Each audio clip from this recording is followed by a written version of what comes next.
देखो, स्ट्रगल तो होता है साक्षी, क्योंकि आपने आर्ट की फील्ड को छोड़ के बिजनेस में आने का डिसीजन क्यों लिया? बहुत छोटी सी 500 रुपए की इनकम हुई। कभी ये एक सिर्फ हाउसवाइफ थी, लेकिन इनके अंदर छुपी क्रिएटिविटी और टैलेंट ने इन्हें एक अलग पहचान दी। आज ये एक आर्टिस्ट के साथ साथ एक बहुत ही सक्सेसफुल बिजनेस वुमेन भी है। तो चलिए जानते हैं एक ऐसी इंस्पायरिंग जर्नी के बारे में। Hello everyone and welcome to my creative world where colours speak. तो आज का ये पॉडकास्ट बहुत ही खास है क्योंकि मेरे साथ एक ऐसी इंस्पायरिंग लेडी है जो कि एक सक्सेसफुल बिजनेस वुमेन के साथ साथ एक बहुत ही अच्छी आर्टिस्ट भी है। सबसे पहले बहुत बहुत स्वागत है आपका इस क्रिएटिव वर्ल्ड में and thank you so much कि आपने अपना इम्पोर्टेंट टाइम हमें दिया। तो मोस्ट वेलकम। थैंक यू साक्षी। तो मैम, पॉडकास्ट में जर्नी स्टार्ट करने से पहले मैं ये चाहती हूँ कि आप हमारे दर्शकों को कुछ अपने बारे में बताएं। लाइक एक एज अ हाउस वाइफ पहले आपकी लाइफ कैसी थी? बिजनेस वुमेन तो आप बाद में बनी, लेकिन एज अ हाउस वाइफ कैसी थी आपकी लाइफ? मैं संगीता रॉय, मैं वाराणसी से बिलोंग करती हूँ और एक बहुत ही साधारण फैमिली से ही मैं बिलोंग करती हूँ। तो सर्विस क्लास फैमिली थी हमारी, मतलब मेरे पापा भी और इसके बाद मेरे हस्बैंड भी। तो हम लोग एक बहुत ही नॉर्मल मिडिल क्लास फैमिली से बिलोंग करते हैं। Ma'am, as a housewife पहले आपकी लाइफ कैसी थी? ये एक बहुत लंबा सफर है साक्षी। 19 साल की उम्र में ही मेरी शादी हो गई थी और शादी हो गई। यस, मैंने अपना ग्रेजुएशन भी उसके बाद ही कंप्लीट किया और फिर मैं पूरी तरीके से डेडिकेटेड थी अपनी फैमिली के लिए। तो मैम, मैं ये जानना चाहती हूँ कि जैसे बचपन जैसे होता है ना कि बचपन से ही कुछ लोगों को आर्ट में इंटरेस्ट होता है, तो मैं ये जानना चाहती थी कि आपको बचपन से ही आर्ट में इंटरेस्ट था या आफ्टर मैरिज या मतलब कॉलेज लाइफ में ऐसा इंटरेस्ट आया? नहीं, मुझे बचपन से ही आर्ट में बहुत इंटरेस्ट था। जब भी छुट्टियां होती थी तो मैं अपने घर के आसपास का कोई भी क्लासेस ज्वाइन करती थी, आर्ट क्लासेस, और मैं वहां पे पेंटिंग, स्केचिंग, ऑयल पेंटिंग ये सब सीखती थी। तो मैम, जैसे कि आप एक बहुत अच्छी आर्टिस्ट भी हैं, मैंने देखा भी है। तो मुझे पता चला कि आप आर्ट्स की हॉबी क्लासेस भी आपने स्टार्ट किया था एंड कोचिंग भी देती थी बच्चों को। तो जब आपने आर्ट कोचिंग देना शुरू किया था तब मतलब उस दौरान आपके ओवरऑल एक्सपीरियंस कैसे रहे? शादी के करीब 1.5-2 साल बाद मेरी बेटी हुई। उसके बाद का 3 साल तो मैंने उसी को डेडिकेट किया, उसकी परवरिश में। घर गृहस्थी तो थी ही, लेकिन फिर मेरे मन में ये विचार आया कि क्यों ना घर से ही कुछ किया जाए। पेंटिंग मेरा सब्जेक्ट पहले से ही था और मेरा इंटरेस्ट भी था। मेरी फर्स्ट हॉबी ही पेंटिंग है। देखा जाए तो मैम बहुत अच्छी बात है कि मतलब एक जो पैशन था आपको कहीं ना कहीं आपके मन में आया कि कुछ स्टार्ट किया जाए। यस, तो वो एम्बिशन मेरा शुरू से ही था कि कुछ करना चाहिए। एक हाउसवाइफ को, मतलब सिर्फ एक गर्ल को सिर्फ हाउसवाइफ बन के नहीं रहना चाहिए। तो फिर मैंने अपनी हॉबी क्लासेस शुरू की। आपने भी बताया कि आप शुरू से चाहती थी कुछ करना अपनी लाइफ में। तो जैसे जब आपने आर्ट कोचिंग स्टार्ट किया तो क्या इन लॉज ने एंड लोगों ने सपोर्ट किया आपको? और एक हाउसवाइफ होते हुए अपनी पैशन को कंटिन्यू करना कितना डिफिकल्ट होता है एज एक वुमेन के लिए? तो इसके बारे में कुछ आप बताएं या अपनी ही जर्नी को आप बताएं कि कितना डिफिकल्ट था आपके लिए। डिफिकल्ट तो होता है, डिफिकल्ट होता है क्योंकि सबसे पहले तो आपको अपने घर वालों को मनाना होता है। तो जब मेरे दिमाग में ये आइडिया आया कि मुझे हॉबी क्लासेस करनी है, मैं घर से ही स्टार्ट करना चाह रही थी। तो मेरे हस्बैंड ने पहले, उनको लगा कि शायद ये मैनेज नहीं कर पाएगी, घर परिवार करियर, तो उन्होंने थोड़ा सा मना किया। लेकिन मैंने भी सीधे अपने इन लॉज से बात की और वो मान गए। उन्होंने मुझे एक पूरा रूम, प्रॉपर रूम दे दिया और मैंने अपने घर के एक छोटे से रूम से पहले स्केचिंग क्लास करके शुरू की। साथ में मेरी छोटी बेटी भी थी, तो वो सारी जिम्मेदारियां मेरे साथ थी। लेकिन चूंकि घर से करना था तो मैं उसको मैनेज कर रही थी। और सबसे इम्पोर्टेंट चीज यही होती है कि अगर आपके अंदर वो डिजायर है तो फिर आप कर लेते हैं ये। लेकिन बहुत अच्छी बात होती है मैम कि हर कोई नहीं कर पाता। लोगों को ये लगता है कि आफ्टर मैरिज अब तो हमारी चीजें रह गई, या सपोर्ट कहीं ना कहीं नहीं भी मिल पाता है उनको, तो कि चीजें बाहर भी नहीं आ पाती उनके जो क्रिएटिविटी। क्योंकि हम ये जानते हैं कि हर किसी के अंदर कुछ ना कुछ क्रिएटिविटी जरूर होती है, बस ये होना चाहिए कि हम अपने टैलेंट को, क्रिएटिविटी को किस तरीके से बाहर निकालें। तो कभी मतलब कि इन सब चीजों को फॉलो करते हुए क्या कभी ऐसा मोमेंट आया हो आपकी लाइफ में कि लगे कि यार मुझे छोड़ देना चाहिए, अब मैं नहीं कर पा रही, या इस तरीके से कभी ऐसा? आपको स्ट्रगल तो होता है साक्षी, क्योंकि आपको बहुत सारी जगह पे काम करना होता है। आपको एक वाइफ की जिम्मेदारी भी निभानी होती है, एक बहू की जिम्मेदारी भी निभानी होती है, एक माँ की जिम्मेदारी भी निभानी होती है, और आपने अगर कोई चीज शुरू की है करियर वाइज, तो उसको भी पूरा टाइम और पूरी ईमानदारी से उसको करना होता है, क्योंकि जो भी बच्चे आ रहे हैं या जो भी स्टूडेंट आ रहे हैं तो उनको भी पूरे डेडिकेशन के साथ सिखाना है। वो आपके ऊपर ट्रस्ट करके आपके पास आ रहे हैं, और ये इंपॉर्टेंट होता है क्योंकि इसके बाद ही फिर आपका वो क्लासेस या कोई चीज सक्सेसफुल होती है, क्योंकि वही लोग जाके फिर आपकी पब्लिसिटी करते हैं कि हाँ यहाँ पे अच्छा सिखाया जा रहा है। तो आपको अगर आगे बढ़ना है तो आपको हर क्षेत्र में ईमानदारी रखनी पड़ेगी। मतलब कि अगर देखा जाए तो अगर हम अपने पैशन को अगर स्टार्ट कर रहे हैं, फॉलो कर रहे हैं, तो फैमिली और वर्क बैलेंस करना बहुत टफ होता है। आई थिंक मुझे लगता है ऐसा। तो आपकी लाइफ में ये कितना टफ रहा है? आजकल की जनरेशन में थोड़ा सा पेशेंस की कमी है, और हम लोग की जनरेशन, मतलब मैं 70s में बॉर्न हूँ, तो हमारी जनरेशन में थोड़ा पेशेंस लेवल ज्यादा होता था। तो मैं यही कहूंगी कि गिव अप नहीं करना चाहिए। मतलब मैंने वो नहीं किया, स्ट्रगल बहुत था लाइफ में, लेकिन मैं उसको करती रही, क्योंकि कभी कभी घर में मेहमान भी आ रहे हैं, उनको भी देखना है, क्लासेस का एक शेड्यूल टाइम है, उस टाइम में उसको भी चेक करना है, किसी को निराश नहीं करना है। और अगर क्लासेस को अच्छा चलाना है तो आपको हर बार कुछ नया क्रिएटिव लाना पड़ेगा, क्योंकि वही स्टूडेंट्स अगर आपके पास आ रहे हैं तो आप हर बार एक जैसा नहीं सिखा सकते। तो कुछ आपको भी खुद इनोवेटिव होना पड़ेगा, आपको सीखना पड़ेगा, फिर आप सिखा सकते हैं। तो मतलब अगर देखा जाए तो पहले किसी को अगर हमें कुछ चीजें सिखानी है तो पहले खुद वो चीजें सीखनी पड़ती है, तब हम किसी को ये बहुत इम्पोर्टेंट है। तो अगर हम एक तरह की चीजों को लेके चलते हैं, मतलब एक ही तरह के ढर्रे पे चलते हैं, तो हम सक्सेसफुल नहीं हो सकते। तो मतलब मैं ये कह सकती हूँ कि अपने अंदर सीखने की भी क्वालिटी लानी चाहिए लोगों को। एग्जैक्टली, बहुत और एज कोई भी हो, इंसान कभी भी कुछ भी सीख सकता है। मैं आज भी सीख रही हूँ। मैम मैं ये जानना चाहती थी कि आप जैसे अभी एक बिजनेस वुमेन भी हैं, आप बहुत अच्छी बिजनेस के फील्ड में आप सक्सेसफुल हैं, तो जैसे जब आप आर्ट टीचर थी तो आपने आर्ट की फील्ड को छोड़ के बिजनेस में आने का डिसीजन क्यों लिया? आर्ट का फील्ड मैंने साक्षी 1995 से अपना हॉबी क्लासेस स्टार्ट किया था, कलाकृति के नाम से, जो कि मेरे घर से ही चलता था, और वो through out the year classes चलता था। मतलब काफी पॉपुलर था, लोग पूरे साल, ऐसा नहीं है कि वो हॉबी क्लासेस सिर्फ समर वेकेशन में या विंटर वेकेशन में होता था, पूरे साल में बच्चों को, गर्ल्स को, लेडीज को कुछ ना कुछ सिखाती थी। जैसे लेडीज भी आती थी? हाँ, लेडीज भी आती थी, अपने टाइम पास करती थी, कभी कुछ बना रही हैं, कुछ ऑयल पेंटिंग बना रही हैं, कभी कुछ स्टफ टॉय बना रही हैं, या क्ले से कुछ कुछ बना रही हैं। तो इन बिटवीन मेरे पास दो कंपनीज आई थी, एक पिडिलाइट इंडस्ट्री से, पिडिलाइट कंपनी, एंड एक कैमल। ये दोनों ही इनका एक आर्ट का अलग सेक्टर है। तो बेसिकली पिडिलाइट में जो आप बता रही, इसमें क्या करना होता था उस टाइम में? उन लोगों ने कहा कि आप स्कूल्स में, पॉलिटेक्निक्स में या कॉलेज में हमारी वर्कशॉप करिए, उसमें आपको पिडिलाइट कलर से या कैमल के कलर से बताना है। जस्ट लाइक वो उनका प्रमोशन था, और उसके थ्रू मतलब वो एक काफी बड़ा एक्सपोजर था कि मैं जाती थी, 3 दिन 5 दिन की क्लासेस करती थी, मेरी भी खूब अच्छी प्रैक्टिस होती थी, और बहुत सारे बच्चे वो क्लासेस खत्म होने के बाद मेरे पास सीखने भी आते थे। तो इस तरीके से मैं वो कर रही थी।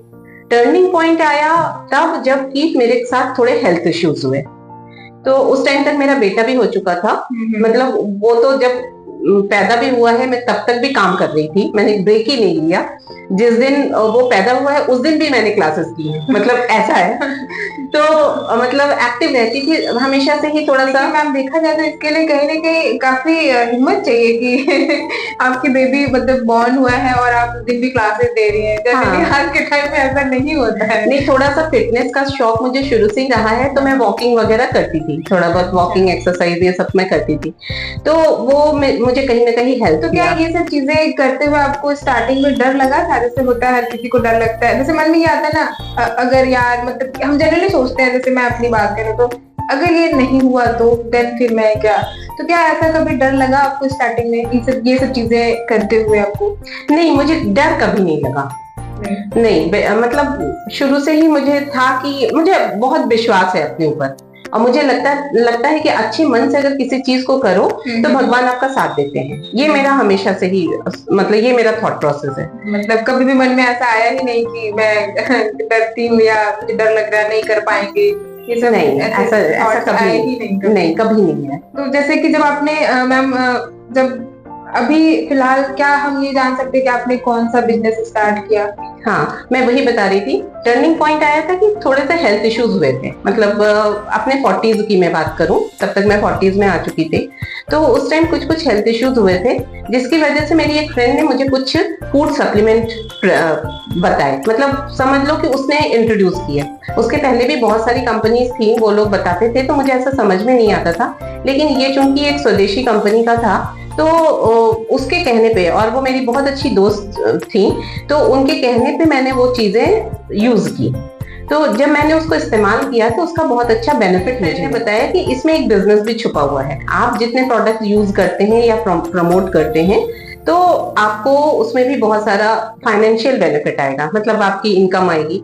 तो सोर्स ऑफ इनकम कहीं ना कहीं हर किसी को ही अट्रैक्ट करती है। तो फिर मैंने उसको एज अ बिजनेस करना शुरू किया।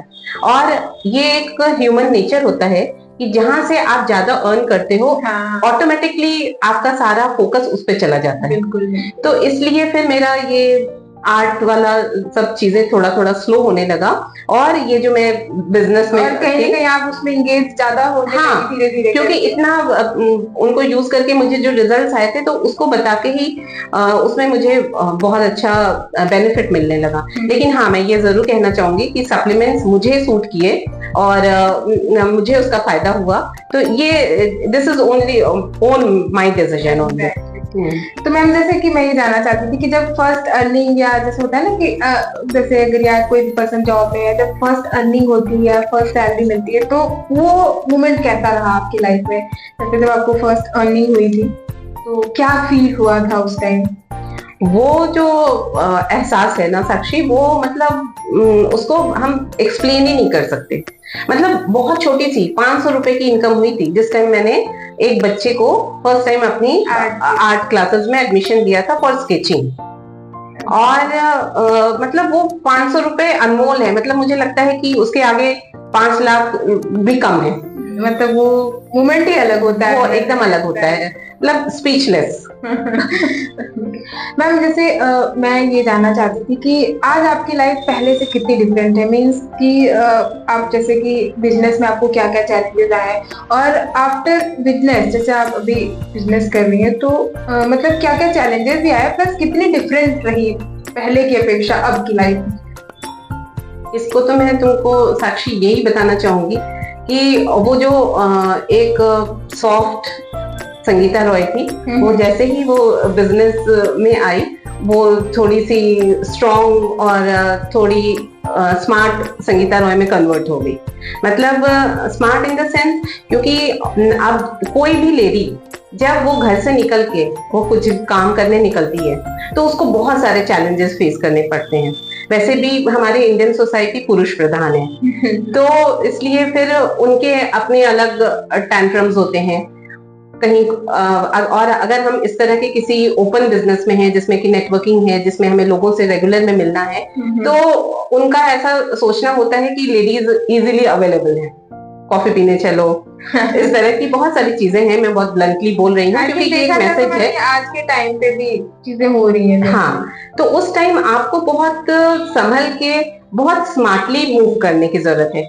ऐसा नहीं है कि आप डिसअपॉइंट होकर घर बैठ जाएंगी। मैं एक मैसेज देना चाहती हूँ हर लेडी को कि स्ट्रगल हर जगह है और हर किसी को करना होता है। आज एक बैंक की जॉब में भी लेडीज स्ट्रगल करती हैं, और क्योंकि वहां पे भी उनको पब्लिक डीलिंग करनी है। आपको जहां भी पब्लिक डीलिंग करनी है, वहां पे आपको स्ट्रगल करना है, लेकिन उसमें साथ साथ आपको बहुत स्मार्टली मूव करना होता है। और इस बिजनेस को करते हुए मैं इसके एकदम टॉप मोस्ट लेवल तक पहुंची। मैंने कंपनी से कार अचीव की, बहुत सारी ट्रिप्स अचीव की, नेशनल इंटरनेशनल। ड्राइव भी करते हैं आप? यस, अब राइट नाउ मैं थार रॉक्स चलाती हूँ। ये बहुत अच्छी बात है, मेरी थर्ड कार है। क्योंकि मतलब मैं भी जैसे पहले जब थोड़ी मैं छोटी थी, तो मैं जब देखती थी एज अ वुमेन कोई ड्राइव करके जाए, तो मुझे बड़ा प्राउड फील होता था। अरे यार वाह, ये ड्राइव कर रही है, तो ये बहुत अच्छी बात है। और कहीं ना कहीं इससे लोग, मतलब बाकी वुमेन्स को भी इंस्पिरेशन मिलेगा कि मतलब इंसान चाहे तो लाइफ में अचीव कर सकता है। बिल्कुल। और चैलेंजेस तो मैम अगर देखा जाए तो हर वर्क में है, चाहे वो गवर्नमेंट सेक्टर हो या पब्लिक डीलिंग हो या प्राइवेट सेक्टर हो, हर जगह ही उनको स्ट्रगल तो करना ही करना है। तो जैसे कि आपने बताया कि डिपेंड करता है कि हम कितना स्मार्टली उस चीज से बाहर आ पाते हैं। बिल्कुल। तो जैसे कि आप मैम ये जानना चाहती है कि वो सारी वुमेन्स या कोई भी जैसे एज ए लेडी, जैसे कोई भी कुछ नया स्टार्ट करना चाह रहा हो या नहीं कर पाया अपनी लाइफ में, अब जैसे उनको लगता है ना कि कुछ लोगों को जैसे लगता है कि आफ्टर मैरिज में अब नहीं कर सकते, अब क्या ही करेंगे हम, ऐसा कुछ, तो आप उनके लिए क्या मैसेज देना चाहेंगी? मैं यही कहना चाहूंगी कि उम्मीद पे दुनिया कायम है। सबसे पहले आप अपने आप को तैयार करो, अपने पे बिलीव करो और अपने आप को आप रेडी करो। तो इसमें योग और प्राणायाम भी बहुत हेल्प करता है साक्षी। मतलब हेल्थ पे ध्यान देते हैं। हाँ, आपको पहले अपने आप को बिल्कुल फिट रखना है, मेंटली एंड फिजिकली। तो अगर आप योग एंड मेडिटेशन करते हैं तो आप अपने को फिट रखते हैं और आप दुनिया से लड़ने के लिए तैयार रहते हैं। इसके बाद आप अगर बाहर निकलते हैं तो आप हर चैलेंजेस का सामना बहुत अच्छे से कर सकते हैं। तो जैसे अगर कोई कुछ करना चाहे तो कहीं ना कहीं उनके अंदर वो ना जैसे कि मोरल डाउन हो जाता है। जैसे अभी मैंने आपसे पूछा कि आफ्टर मैरिज अब उनको लगता है कि हम नहीं कर सकते, अब तो मेरी शादी हो गई, अब क्या करें, फैमिली, घर, हालांकि वो भी मैनेज करना होता है एज अ वुमेन। तो उनके लिए आप क्या टिप्स देना चाहेंगे? उनके लिए यही टिप्स दूंगी कि बिलीव इन योरसेल्फ, अपने ऊपर विश्वास रखो। मतलब मन करे तो स्टार्ट करो एंड बी पॉजिटिव। और ऐसा नहीं है कि शादी के बाद दुनिया खत्म हो जाती है। आप हर एज में, हर उम्र के पड़ाव पे आप कुछ भी कर सकते हो, आपके अंदर वो इच्छा होनी चाहिए। तो मैम क्या आज जैसे कि अभी तो आपने आर्ट फील्ड छोड़ दिया है, तो क्या आज भी आर्ट आपकी लाइफ का एक पार्ट है? आर्ट मेरे दिल में है। जब भी मुझे कभी मौका मिलता है तो मैं थोड़ा बहुत ब्रश और पेंसिल वगैरह चल कर लेती हूँ। मैं ये जानना चाहती हूँ क्योंकि मैं खुद भी एक आर्ट क्रिएटर हूँ, तो मैं ये जानना चाहती थी कि जैसे लोगों को जैसे ये लगता है कि अभी भी कहीं ना कहीं हमारी सोसाइटीज में ये है कि जैसे डॉक्टर, इंजीनियर या हम किसी अदर फील्ड में, मतलब आर्ट को लोग ऐसा सोचते हैं कि इसमें कोई बैकग्राउंड नहीं है या आप कुछ नहीं कर सकते। तो आपका इस बारे में क्या थॉट्स हैं? नहीं, मुझे लगता है कि हर फील्ड का स्कोप है, लेकिन उसमें सबसे इम्पोर्टेंट चीज होती है कंसिस्टेंसी। तुरंत हमें रिजल्ट नहीं मिलता। भाई जो डॉक्टर इंजीनियर है वो भी तो इतनी महंगी पढ़ाई, महंगी जो आज की, वो भी एक चैलेंज है कि उतना स्पेंड करके वो पढ़ाई करते हैं और फिर उतना सारा टाइम भी देते हैं। उसमें भी स्पेशलाइजेशन है, स्पेशलाइज्ड होते हैं। खाली एमबीबीएस करने से नहीं होगा, एमडी करेंगे। ऐसे ही खाली इंजीनियरिंग पास करने, बीटेक करने से नहीं होगा, एमबीए भी करेंगे। तो इस तरह की बहुत सारी चीजें होती हैं। तो चैलेंज तो हर फील्ड में है। तो हम इस क्षेत्र में भी बहुत अच्छा कर सकते हैं। पेशेंस रखना इम्पोर्टेंट है और लगे रहो भी होनी चाहिए। ये ना हो कि हमने स्टार्ट किया और बाद में डिमोटिवेट हो हमने ड्रॉप कर दिया उस चीज को। जैसे कि अभी आपने मुझे बताया कि आर्ट आपके दिल में है, तो क्या अगर अभी आपको मतलब अगर चांस मिले कुछ भी, एनीथिंग लाइक डूडल फॉर्म या इस तरीके से कुछ भी क्रिएट करने का, तो आप क्या करना चाहेंगे?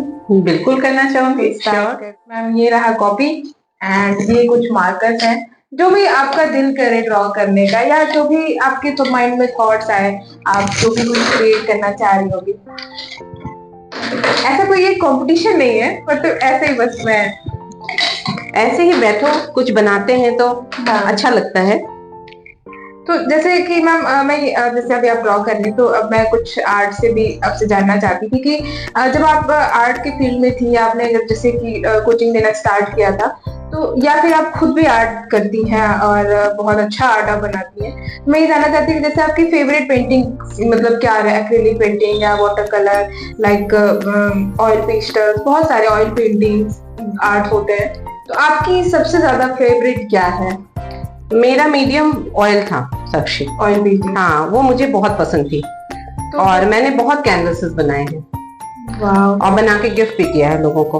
अरे वाह मैम। तो जैसे कि जब आर्ट आप कर रही थी, तो आर्ट ने आपकी पर्सनालिटी को कितना चेंज किया? लाइक क्या इम्पैक्ट रहा आपकी लाइफ में? जैसे कि देखो, एक हाउसवाइफ को बहुत सारी टेंशन्स भी होती है, घर का मतलब होता ही है आमतौर पे एक साधारण परिवार में। तो अगर कभी भी उस तरह का कुछ होता था तो मैं अपने आर्ट रूम में आ जाती थी और मैं कुछ बनाना शुरू कर देती थी। सारा स्ट्रेस खत्म, मतलब स्ट्रेस बस्टर है पेंटिंग करना। ये मैं भी मानती हूँ मैम। इस चीज को मैं फॉलो भी करती हूँ और मानती भी बहुत हूँ। या आप कभी कभी तो मुझे ऐसा लगता है, कभी कभी आपको बहुत गुस्सा आ रही हो तो बस काम डाउन एंड आर्ट करना शुरू कर दो, पूरा गुस्सा कहाँ चला जाता है पता ही नहीं चलता है। बिल्कुल, ये बहुत जरूरी है इसीलिए। और क्रिएटिविटी आपको एक अच्छा इंसान बनने में भी हेल्प करती है। आपका मेंटल बैलेंस बहुत अच्छा रहता है, आप हमेशा पॉजिटिव रहते हैं, खुश रहते हैं, और ये चीज बहुत इंपॉर्टेंट होती है। अगर आपको एक अच्छी स्वस्थ जीवन जीना है तो उसके लिए बहुत इम्पोर्टेंट है। तो क्या मतलब ये मान सकते हैं कि इससे फोकस भी बिल्डअप होता है आर्ट से? हाँ, बिल्कुल होता है। जैसे किस तरीके से? सबसे ज्यादा तो पेशेंस, क्योंकि अगर आप कुछ भी चीज बना रहे हैं तो उसमें आपका समय लगेगा, आपका पूरा कंसंट्रेशन उसमें रहेगा, तभी जाके कोई एक पीस निकल के आ पाएगी। तो आपका पेशेंस लेवल उसमें बिल्डअप हुआ, आपका फोकस उसमें बिल्डअप हुआ, आपकी क्रिएटिविटी आई, आपका स्ट्रेस खत्म हुआ। तो ओवरऑल आप हमेशा प्लस में ओवरऑल देखा जाए तो बहुत सारे फायदे हैं आर्ट करने के। यस, बहुत सारे। मैम जैसे कि आर्ट ने आपके बिजनेस में हेल्प किया, जैसे आप जब आपने पब्लिक डीलिंग स्टार्ट की तो क्या आर्ट ने जो ये फील्ड था आपके बिजनेस में मतलब कि सपोर्ट दिया इस तरीके से कुछ? हाँ, आर्ट की वजह से सबसे पहले तो मैं जिस बिजनेस में आई थी उसमें मुझे लोग चाहिए थे जिनको मुझे इंट्रोड्यूस करना था, कुछ बताना था, प्रोडक्ट्स बताने थे। तो इतना सारा जो मेरा सर्कल बना, चाहे मैं क्लासेस करने गई या घर में इतने सारे बच्चे या पेरेंट्स आते थे, तो वो मुझे बहुत हेल्प किया कि मुझे इतने सारे लोग मिले जिनको मैं बता सकती हूँ। दूसरी, अपना जो एंगर इश्यूज बोल लो या कुछ भी बोल लो, आपको लोग आपको कुछ नेगेटिव बोल रहे हैं या लोग सोच रहे हैं कि आप उनको प्रोडक्ट बता रहे हो तो बहुत फायदा होने वाला है मुझे, लाइक ऐसे लोग सोचते हैं। तो उसमें भी मेरे पेशेंस लेवल जो मेरा बिल्डअप हुआ था वो आर्ट की वजह से ही हुआ था, तो उसने बहुत हेल्प की मेरी। यस। तो बिगिनर आर्टिस्ट को आप क्या सुझाव, मतलब कुछ एडवाइस ऐसा कुछ देना चाहें जो बिगिनर्स है या जिन्होंने भी स्टार्ट किया है एज ए, मतलब कि अगर मतलब यंग्स जो है अभी भी स्टार्ट कर रहे हैं आर्टिस्ट या आर्ट क्रिएटर बनना चाहते हैं, इनके लिए आप क्या कहेंगे? उनके लिए मैं यही कहना चाहूंगी कि अगर उनका वो पैशन है, मतलब आर्ट एक हॉबी होती है, दिल से होती है, जबरदस्ती कोई कभी आप पेंटिंग नहीं कर सकते। तो क्या हॉबी को पैशन में कन्वर्ट करना चाहिए? हाँ, बिल्कुल करना चाहिए। बहुत सारे आजकल तो बहुत फील्ड, जरूरी नहीं है कि हम हर बच्चे को डॉक्टर इंजीनियर ही बनाएं और हम बैंकर ही बनाएं या चार्टर्ड अकाउंटेंट ही बनाएं। आर्ट में इतने सारे अच्छे अच्छे फील्ड हैं कि उनको आप सर्च करो, उसके अकॉर्डिंगली आप अपने स्टडीज को करो। बहुत सारे एग्जाम्स भी होते हैं आर्ट से रिलेटेड। हाँ, उसको भी बिल्कुल बहुत एक्सपोजर है आज की डेट में, ऐसा नहीं है। मतलब वो पुरानी धारणा थी, पेरेंट्स ये सोचते थे कि नहीं कुछ है नहीं, लेकिन हर जगह पे चैलेंजेस हैं, हर जगह पे टाइम लगता है, हर जगह पे इंसान सक्सेसफुल होता है। Thank you. तो मैं एक चीज जानना चाहती थी मैम कि जैसे आप अभी 50s में हैं, मतलब मैं ऐसे एज तो नहीं बताना चाहती, तो मैं बस ऐसे जानना चाहती थी कि आपने कैसे खुद को मेंटेन रखा हुआ है, और अभी लोगों को पता चलेगा तो काफी मोटिवेट भी होंगे इस चीज से। तो बाकी वुमेन्स को आप क्या टिप्स देना चाहेंगी इस तरीके से? साक्षी, अभी मैं 56 इयर्स की हूँ। वाह मैम, लगता नहीं है बिल्कुल भी। थैंक यू, लेकिन इसके पीछे बहुत मेहनत है। वही मैं जानना चाहती थी मैम की, और मैं भी जानना चाहती थी, और मैं काफी इंस्पायर भी होती हूँ इस चीज से, और मैं ये चाहती हूँ कि जो लोग इस वीडियो को देखेंगे वो भी इंस्पायर होंगे इस चीज से। तो इस बारे में, इसमें थोड़ा सा फिटनेस का मुझे शुरू से शौक था, तो मैं थोड़ा सा वॉकिंग और मतलब जो अपने डेली लाइफ में हो पाता था वो करती थी, वॉकिंग वगैरह करती थी। फिर इसके बाद योग से मेरा इंट्रोडक्शन हुआ, और हमारे एक नोन ने मुझे एक सर से भी इंट्रोड्यूस कराया, तो वो सर ने मुझे प्रॉपर योग कैसे करना है वो बताया, और उससे मेरा ये भी एक जर्नी स्टार्ट हुई योगा के साथ। और मैं रेगुलर 1 घंटा योगा करती हूँ, मेडिटेशन करती हूँ, प्राणायाम करती हूँ, और ये बहुत इम्पोर्टेंट है जिससे कि मेरी फिटनेस भी मेंटेन रही और मेरा माइंड भी बिल्कुल काम रहता है। साथ में मैं थोड़ा सा डाइट पे भी ध्यान देती हूँ, डाइट इन द सेंस में सब कुछ खाती पीती हूँ, लेकिन एक लिमिटेड उसमें। मैं ये मैसेज देना चाहती हूँ कि हमें जरूर कुछ ऐसी योग प्राणायाम वगैरह अपने ऊपर मतलब मेहनत करनी चाहिए, एटलीस्ट 1 घंटा आपको अपने लिए देना चाहिए। तो अभी पॉडकास्ट को आगे कंटिन्यू करने से पहले हम लेंगे एक छोटा सा ब्रेक, एंड उस ब्रेक के दौरान मैं मैम की हाथ से बनी हुई, जैसे कि मैम ने बताया अभी कि ऑयल पेंटिंग बहुत पसंद है इनको, तो मैं इनकी कुछ पेंटिंग्स को अभी एक वीडियो के फॉर्म में आपके सामने प्रेजेंट करूंगी। And as a business women इन्होंने क्या क्या चीजें अचीव की हैं, मैं उसको भी अभी एज ए वीडियो के फॉर्म में प्रेजेंट कर रही हूँ।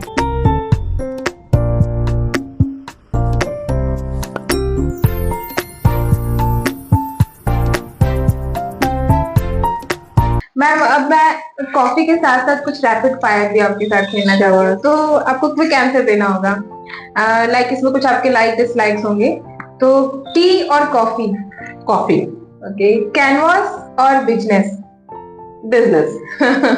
And one word for success? Mindset. Okay. And your dream place? Switzerland. And क्या आपने विजिट किया स्विट्जरलैंड? यस। कितनी बार? अभी तो एक ही बार। और इसके साथ कोई प्लेसेस जो सेकेंडरी हो आपके लिए? पेरिस। आपने विजिट किया है? यस। अरे वाह, great ma'am. And one advice for मतलब हमारे जैसे यंग गर्ल्स को आप क्या एडवाइस देना चाहेंगी? एक ही एडवाइस है कि सबसे पहले अपना माइंडसेट बनाओ और इसके बाद अपनी कंसिस्टेंसी को मेंटेन रखो। पॉजिटिविटी तो सोशल मीडिया के थ्रू भर भर के मिलती है तो वो अपने अंदर से ही होती है, लेकिन इम्पोर्टेंट है माइंडसेट एंड कंसिस्टेंसी। तो गाइस मतलब इस पॉडकास्ट के थ्रू मेरी ये बस छोटी सी कोशिश थी कि मैं मतलब ये चाहती थी कि क्योंकि मैम से मैं बहुत इंस्पायर्ड हूँ और मैं कुछ चीजें फॉलो भी करती हूँ मैम के, और मैम काफी ज्यादा मुझे पुशअप भी करती हैं, साक्षी ये करो, साक्षी वो करो, तो मैं काफी ज्यादा इंस्पायर होती हूँ इनसे। तो मैं बस इस पॉडकास्ट के थ्रू आपको ये बताना चाहती थी कि अगर आपके अंदर डेडिकेशन हो और करेज हो तो आप अपने पैशन को फॉलो कर सकते हैं, और आप मतलब कि डजेंट मैटर कि आप आफ्टर मैरिज आप कुछ नहीं कर सकते, तो आप बस कोशिश करिए तो आप कुछ भी कर सकते हैं। तो इस पॉडकास्ट के थ्रू अगर कोई अपनी लाइफ को कोरिलेट किया हो तो वो अपना एक वैल्यूबल कमेंट जरूर करके हमें बताएं कि उनकी लाइफ में मतलब जर्नी कैसी रही उनकी। तो कमेंट जरूर करिएगा और वीडियो को शेयर भी जरूर करिएगा ताकि और भी लोग वीडियो के थ्रू, हो सकता है बहुत सारे लोग हो सकता है कि वीडियोस को देखें और उनको मोटिवेशन मिले कि वो लाइफ में कुछ भी कर सकते हैं। तो ma'am first of all thank you so much for coming to my creative world and आपने वैल्यूबल टाइम दिया, ये बहुत इंपॉर्टेंट है मेरे लिए। Thank you Sakshi for inviting. Thank you so much ma'am for coming. And आपको मेरा ये छोटा सा स्टूडियो कैसा लगा? It's very beautiful और तुम्हारी पेंटिंग बहुत सुंदर है। You are so creative and all the best. All the best.